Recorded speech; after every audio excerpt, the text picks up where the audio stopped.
Alors c'est avec un très grand plaisir et un très grand honneur que je vous propose d'accueillir l'homme qui fait trembler Juncker, le meilleur député européen, Younous Omarjee.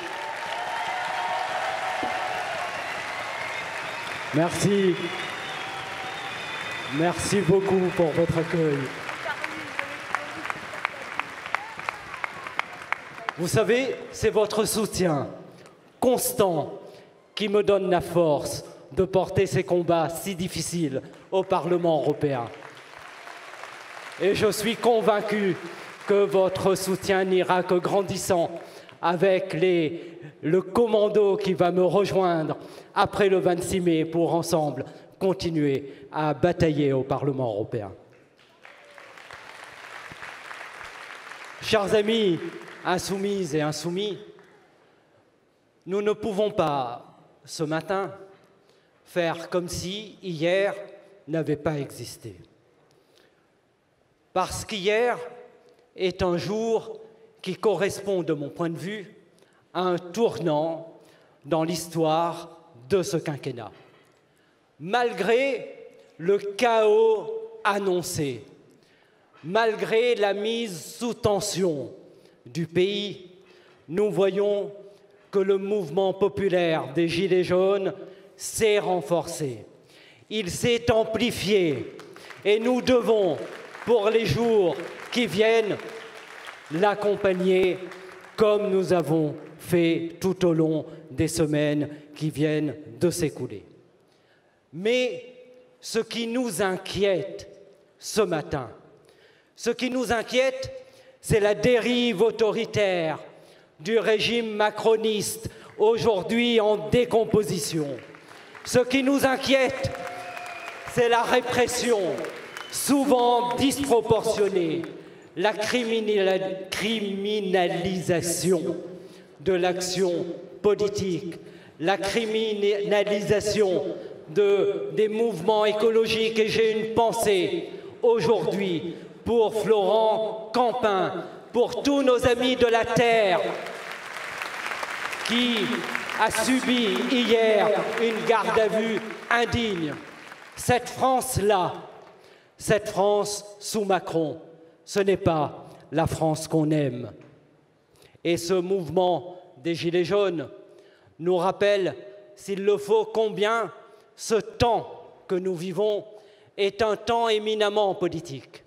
Et combien la campagne des européennes qui s'annonce est une campagne qui nous oblige, nous, candidats, à nous hisser à la hauteur de ce moment.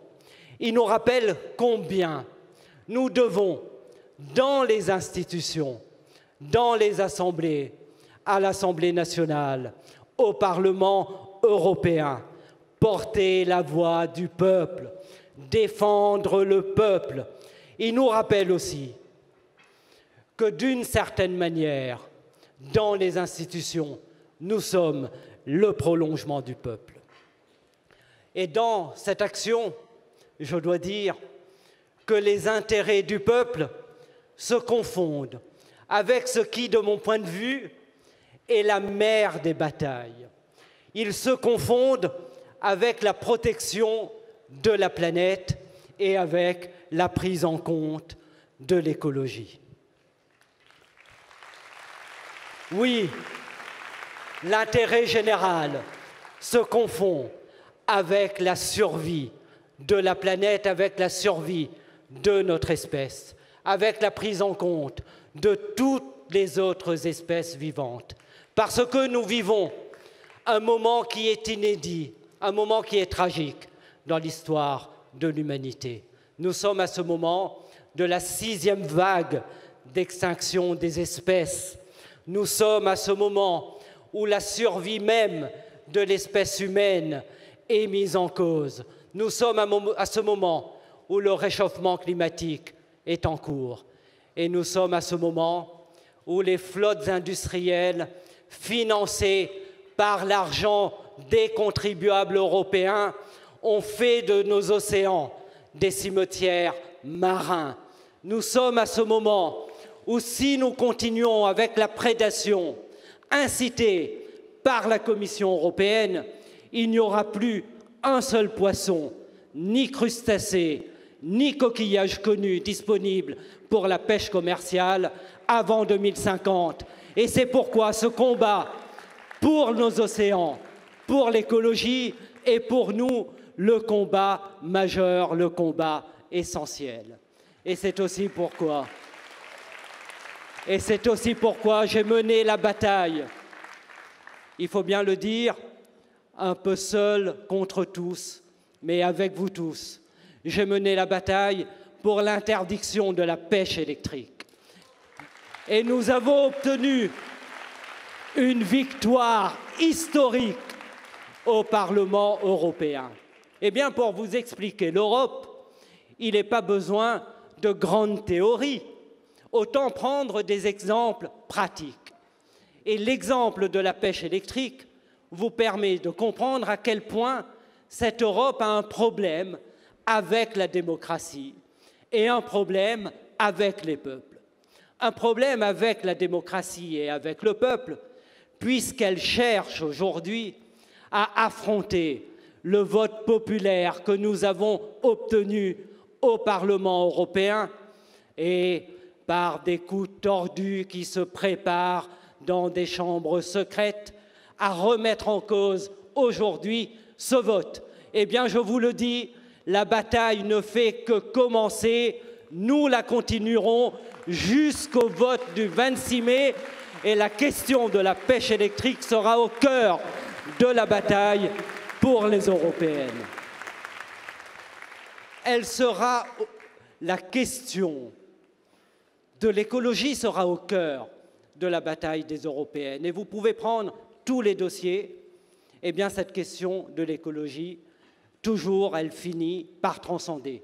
Prenez les accords de libre-échange, ces accords qui organisent le grand déménagement du monde, ces accords qui, comme le JEFTA, est un accord climaticide, cet accord qui, comme le JEFTA, malgré le moratoire international concernant l'interdiction de la pêche à la baleine, le JEFTA, cet accord commercial avec le Japon, dans le dos des États, va être mis au vote en Europe. Eh bien, nous avons lancé l'alerte et avec mon collègue Emmanuel Morel, nous avons commencé la bataille contre cet accord.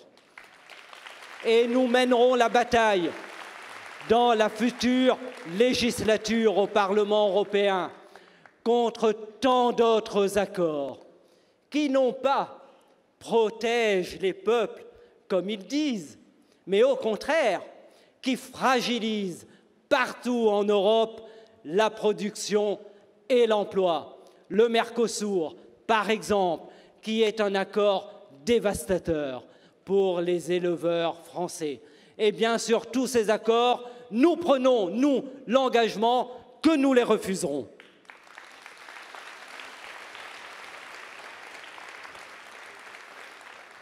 Je n'ai que 10 minutes de temps de parole, le temps passe très vite, donc je vais aller très rapidement. Vous avez vu une vidéo ce matin, et dans ma prise de parole au Parlement européen, je disais au président Juncker que les riches peuvent le remercier. Car effectivement, si le président Macron en France est le président des riches, en Europe, le président Juncker est le président des riches. Et Macron et Juncker, les deux, sont les serviteurs des riches en Europe. Ils sont les serviteurs des riches, car ils ne font rien pour la lutte contre l'évasion fiscale.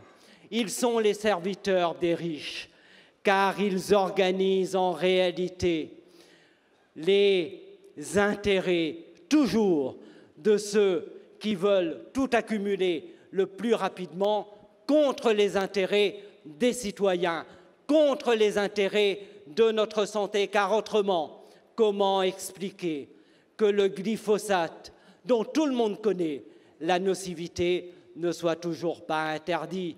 Et en France, Macron, en Europe, Juncker chantent la même chanson, et c'est pourquoi ces élections européennes seront bien un référendum anti-Macron et anti-Juncker. Mais je ne veux pas oublier Angela Merkel, qui forme ce triumvirat avec Macron et Juncker, sans doute le plus détesté d'Europe, parce que, et il faut lui reconnaître un certain talent, elle a réussi à faire en sorte que l'ensemble des intérêts de son économie irrigue l'ensemble des politiques européennes. Jean-Luc Mélenchon vous en a parlé hier, c'est l'ordolibéralisme, l'ordnungspolitik qui est profondément ancré dans l'histoire des idées et des idées économiques en Allemagne. Eh bien, celles et ceux qui préfèrent les critères absurdes, ces critères absurdes qui viennent affaiblir nos services publics, ces critères absurdes qui mettent en cause le modèle d'État-providence en Europe, eh bien nous, aux critères absurdes, nous préférons le bonheur des gens. Et c'est pourquoi nous disons qu'il faut sortir de l'application de ces critères, sortir des traités européens pour que l'Union européenne renoue enfin avec le progrès et que la marche de l'histoire du progrès social continue en Europe. Daniel me dit d'arrêter, donc je vais arrêter. Et je vais seulement vous dire une chose. Nous ne pouvons rien faire seuls. Et c'est pourquoi, en Europe, nous travaillons avec des partenaires européens. Vous savez, les politiques européennes s'abattent avec la même violence pour les peuples, qu'ils soient au nord, au sud, à l'est, à l'ouest. Alors, dans ce mouvement européen que nous avons fondé, maintenant le peuple, nous avançons et je dis, demain, après le 26 mai, maintenant le peuple en Europe, l'Europe insoumise avec nous. Merci beaucoup Younous. Bravo. On ne lâche rien. Il ne lâche rien.